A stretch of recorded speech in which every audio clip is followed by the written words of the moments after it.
Hello बच्चों, कैसे हैं आप सब लोग। माय नेम इज़ अमीश पाठक। ठीक है, लास्ट लेक्चर में अपन ने क्वेश्चन नंबर 20 तक कर लिया था। अब भाई बस 10 क्वेश्चन बचे हैं, उसको अपन ये लेक्चर में कवर कर लेंगे मेरे भाई, है ना। तो स्टार्ट करते हैं क्वेश्चन नंबर 21 से। Again I am repeating the motto of this lecture is to build approach. हमारे समय पे when I was a medalist that time not much good resources were available on YouTube. So मेरे समय पे मैंने बहुत ज़्यादा स्ट्रगल किया खुद से ये सब चीज़ें सीखने के लिए, अप्रोच बिल्ड करने के लिए, कैसे थॉट प्रोसेस डेवलप करना है वो सब के लिए। सो आई मीन कि भाई आप लोग को भी ये सब चीज़ें मैं प्रोवाइड करूँ, यही मोटो है इन क्वेश्चंस का।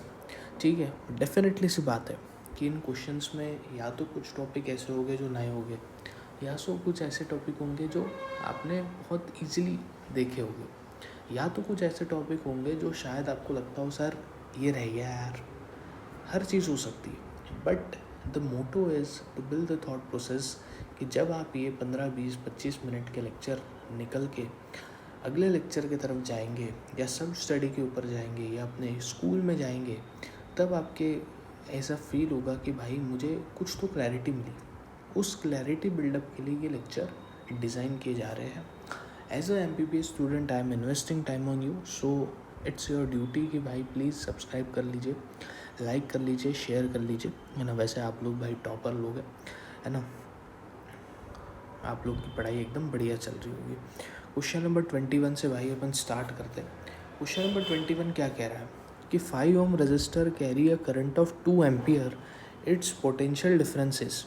अगेन मैंने अंडरलाइन करने को कहा है कि भाई रजिस्टर 5 ओम दे रखा है, करंट 2 एम्पियर दे रखा है, पोटेंशियल डिफरेंस बता दीजिए यार। याद करो दिन जब अपन ओम्स लॉ पढ़ा करते थे कि V is equal to I R, है ना। V is equal to I R, बिल्कुल सही बात है ना। V की वैल्यू कितनी निकालनी है सर? निकालनी है। I की वैल्यू कितनी दे रखी है? 2। और R की वैल्यू कितनी दे रखी है सर? 5।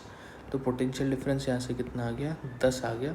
आंसर क्या आ जाएगा? C आ जाएगा। ठीक है, क्वेश्चन नंबर 22 देखते हैं। 20 कूलम चार्ज, अगेन जो दिया है उसको अंडरलाइन कीजिए। 20 coulomb charge passes through conductor in 5 second, current कितना होगा? तो याद करो दिन जब आप फॉर्मूला पढ़ा करते थे I is equal to Q by T। ठीक है, अब Q की वैल्यू कितनी दे रखी है मेरे दोस्त? 20। और T की वैल्यू कितनी दे रखी है मेरे दोस्त? 5। बच्चा जानता है क्या बच्चा जानता है कि इसको अगर मैं 5 से डिवाइड करूँगा तो आंसर कितना आएगा? 4 आ जाएगा, है ना। आंसर क्या आ जाएगा? B ऑप्शन आ जाएगा। ठीक है,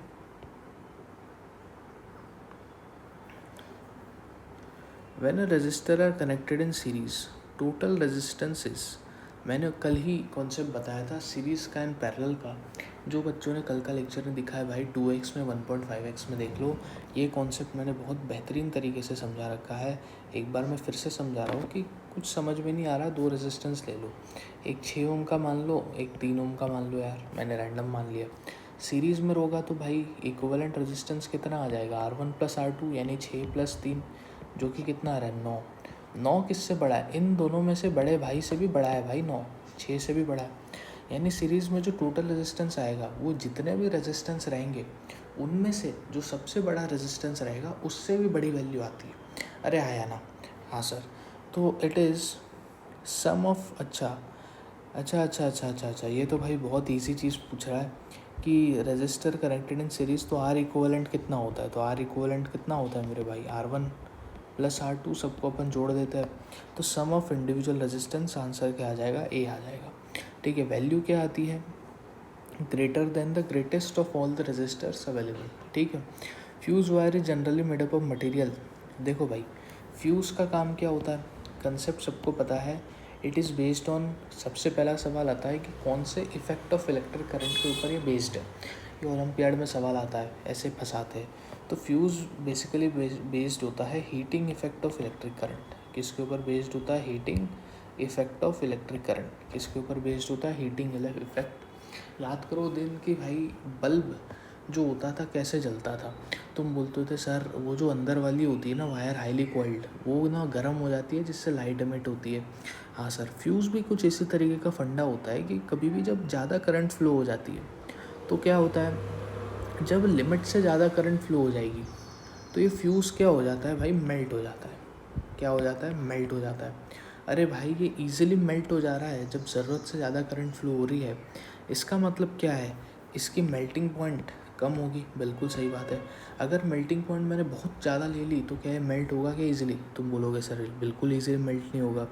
इसलिए जो फ्यूज़ होता है ना, वो जनरली लो मेल्टिंग पॉइंट के मटेरियल का बना होता है, ठीक है। क्वेश्चन नंबर 25, आई होप आपको ये कॉन्सेप्ट समझ में आ रहे होंगे। Which statement about ideal emitter is correct. याद करो, दिन के एमिटर अपन कहाँ लगाया करते थे, सीरीज़ में लगाया करते थे। तो भाई सपोज़ एक रजिस्टर है, बगल में मैंने एक एमिटर लगा दिया, इधर मैंने एक भाई बल्ब लगा दिया, ठीक है, बल्ब लगा दिया एक, ठीक है, और इधर मैंने इसको क्लोज़ कर दिया, ठीक है, बैटरी से। अब मुझे बताओ, अगर ये एमिटर का रजिस्टर बहुत ज़्यादा होगा तो क्या ये करंट को फ्लो करने देगा? सर बिल्कुल नहीं सर, करंट को बहुत कम फ्लो होगी। हाँ सर, है ना। तो अगर रजिस्टर अपन बहुत ज़्यादा रख लेंगे तो भाई ये करंट को फ्लो करने ही नहीं देगा ढंग से। हाँ सर, और अगर भाई ये ढंग से करंट को फ्लो करने नहीं देगा तो क्या है, अच्छे से करंट नाप पाएगा? तो बोलोगे बिल्कुल नहीं सर। इसलिए जो एमीटर होता है ना, उसका क्या होता है, रजिस्टर बहुत कम होता है resistance.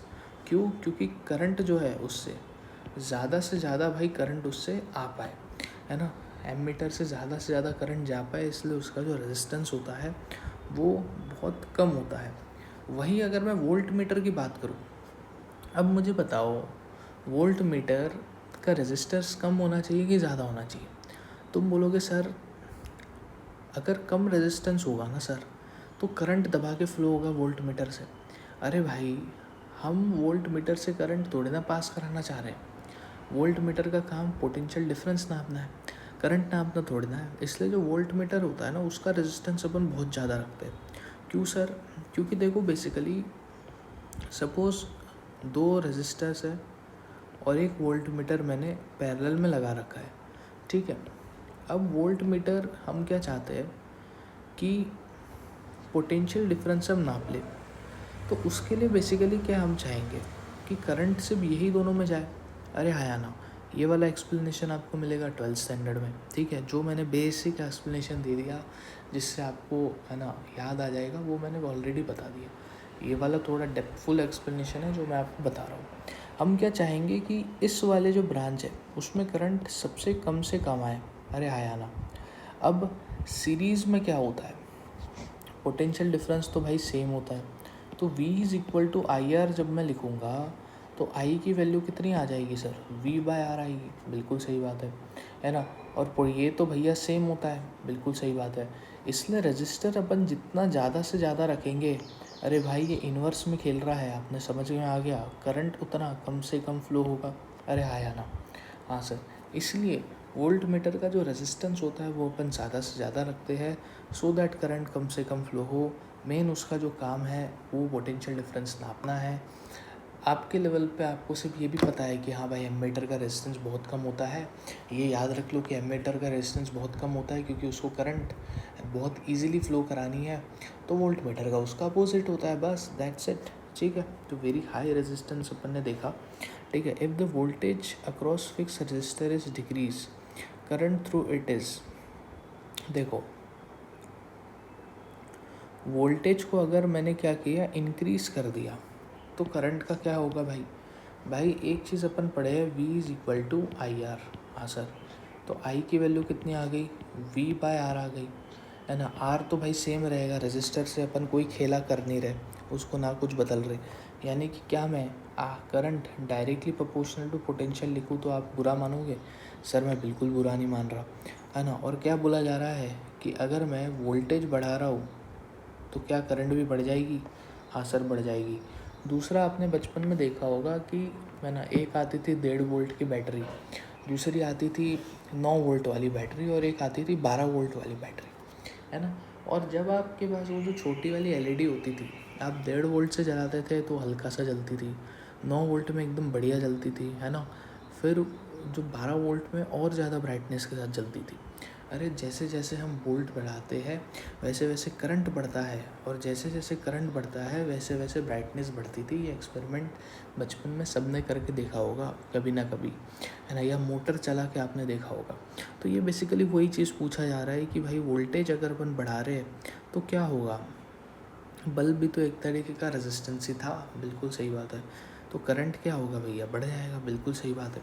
Graph of potential difference V against I in ohmic conductor. अब देखो ओमिक कंडक्टर क्या होता है, जो V is equal to I R follow करे उनको क्या बोला जाएगा, ओमिक कंडक्टर। यानी जो ओम्स लॉ फॉलो करे उसको क्या बोला जाएगा मेरे भाई, ओमिक कंडक्टर। ठीक है, और जो V is equal to I R follow नहीं करेगा उसको क्या बोला जाता है प्यार से, नॉन ओमिक कंडक्टर। क्या बोला जाएगा, नॉन ओमिक कंडक्टर। क्या बोला जाएगा, नॉन ओमिक कंडक्टर बोला जाता है, बिल्कुल सही बात है। अब देखो V is equal to I R अगर मैं लिख रहा हूँ, हाँ सर, तो इसका ग्राफ कैसा होगा।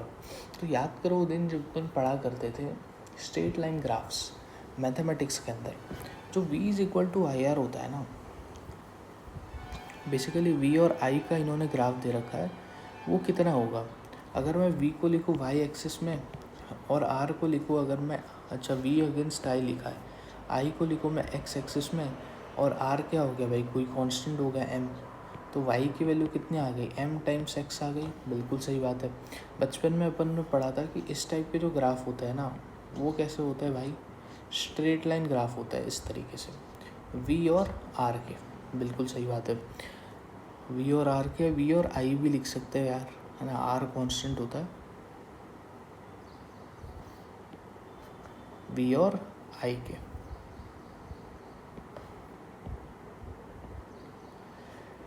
तो ये स्लोप क्या होगा, अरे भाई स्लोप जो है, सबसे पहले अपना आंसर तो आ गया कि it is a straight line through origin.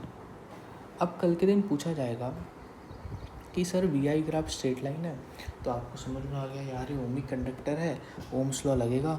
Sir इसका आप स्लोप बता दीजिए, सर स्लोप क्या होगा सर बता दीजिए। तो याद करो दिन जब अपन ने मोशन चैप्टर में मैंने खुद पढ़ाया है कि स्लोप बेसिकली क्या होता है, वाई पे जो लिखा है और एक्स पे जो लिखा है आप उसको डिवाइड कर दीजिए। बेसिकली ये ढलान की बात हो रही है। वाई पे क्या लिखा है मेरे भाई, वी लिखा है, और एक्स पे क्या लिखा है सर, आई लिखा है। हाँ सर, अब मुझे बताओ वी कितना होता है सर, आई आर होता है, तो क्या ये वी बाय आई की वैल्यू आर की बराबर नहीं होगी सर, बिल्कुल बराबर होगी। तो कल के दिन अगर आपको पूछ दिया जाए कि भाई slope of V I graph, तो slope of V I graph कितना आ जाएगा मुझे बताइए, रेजिस्टेंस आ जाएगा। क्या इसमें आपको कोई दिक्कत है, बिल्कुल नहीं। एक और कॉन्सेप्ट मैं आपको समझाता हूँ नॉन ओमिक कंडक्टर का, ठीक है, ये तो आपने याद कर लो कि वी आई ग्राफ अगर स्ट्रेट लाइन है तो वो ओमिक कंडक्टर है, और उसका स्लोप क्या होगा मुझे बताया, रेजिस्टर्स होगा। कल के दिन अगर ग्राफ ऐसा दिया है ना, ये किसका ग्राफ है, वी का ग्राफ है, ये किसका ग्राफ है, आई का ग्राफ है, ठीक है, बस सोचते जाना यार। स्ट्रेट लाइन की जगह ये ऐसे दे दिया, या कुछ ऐसे दे दिया, या ऐसे दे दिया, स्ट्रेट लाइन नहीं दिया है, स्ट्रेट लाइन नहीं दिया है। तो भाई अगर स्ट्रेट लाइन नहीं दिया है और मैं पूछूँ ये किसका ग्राफ है, ओमिक कंडक्टर का कि नॉन ओमिक कंडक्टर का, तो तुम बोलोगे सर क्या मजाक कर रहे हो, ओमिक कंडक्टर का ग्राफ तो स्ट्रेट लाइन होता था, ये सर स्ट्रेट लाइन नहीं है, तो ये किसका ग्राफ हो गया, ये किसका ग्राफ हो गया सर, नॉन ओमिक कंडक्टर का। तो इसमें भी फंसाया जा सकता है आपको कि which of the following is a graph of ohmic conductor. तो जो 4 ऑप्शन रहेंगे, 3 में से आड़े तिरछे लाइन रहेंगे, लेकिन एक में स्ट्रेट लाइन रहेगा, तो स्ट्रेट लाइन वाला क्या हो जाएगा मेरे भाई, ओमिक कंडक्टर हो जाएगा। अब उसमें पूछतेगा कि भाई स्ट्रेट लाइन है तो स्लोप बता दो, स्लोप में तुम y बाय एक्स कर दोगे, v बाय आई, और v is equal to I R से आपने निकाल लिया, उसकी वैल्यू होती है रेजिस्टेंस के बराबर। v की कुछ वैल्यू दे देगी 5, है ना, सपोज़ v की कुछ वैल्यू दे देंगे, मैं और आपको सोचने में मजबूर कर रहा हूँ क्योंकि इस पर भाई हमने कई सारा स्ट्रगल किया है ना। सपोज़ ये v है, ये i है ना, कुछ v की वैल्यू दे दी जाएगी भाई 5, और करंट दे दिया जाएगा 1, पूछ दिया जाएगा भाई रजिस्टर निकाल दो, तो रेजिस्टेंस तो सर स्लोप के बराबर होता है y की वैल्यू कितनी है 5, है ना, और x की वैल्यू कितनी है 1, तो रजिस्टर कितना आ जाएगा 5 ओम आ जाएगा। अरे आया ना, हाँ सर। तो आई होप आपको समझ में आ गया होगा भाई, पूरा कंसेप्ट मैंने आपको समझाया, ठीक है। क्वेश्चन नंबर 29 पे आ जाते हैं। 3 रजिस्टर 2 ओम 3 ओम कनेक्टेड सीरीज़। अब देखो इस टाइप के सवाल तो भाई कोई भी कर लेता है, लेकिन जो मैंने आपको ये पूरा फंडा बताया ओमिक नॉन ओमिक का, ये बहुत कम बच्चे कर पाएंगे, है ना। अब ये देखो, ये तो जो भी रट के आएगा वो कर लेगा, सर 2 + 3 + 5 कर दो, 10 आंसर आ गया, है ना। तो ये कोई भी कर लेगा, लेकिन जो मैंने आपको बताया वो हर कोई नहीं कर पाएगा, ठीक है। तो which of the following correctly relate charge, current and time.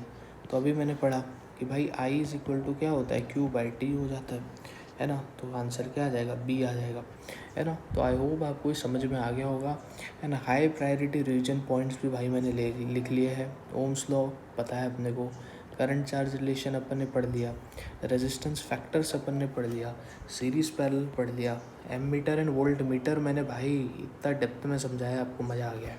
Cell, primary cell, secondary cell, ये सब मैंने आपको डेप्थ में बताया, है ना। फिर जो थ्योरेटिकल पॉइंट है ना, वो आप खुद से रीड कर दीजिए।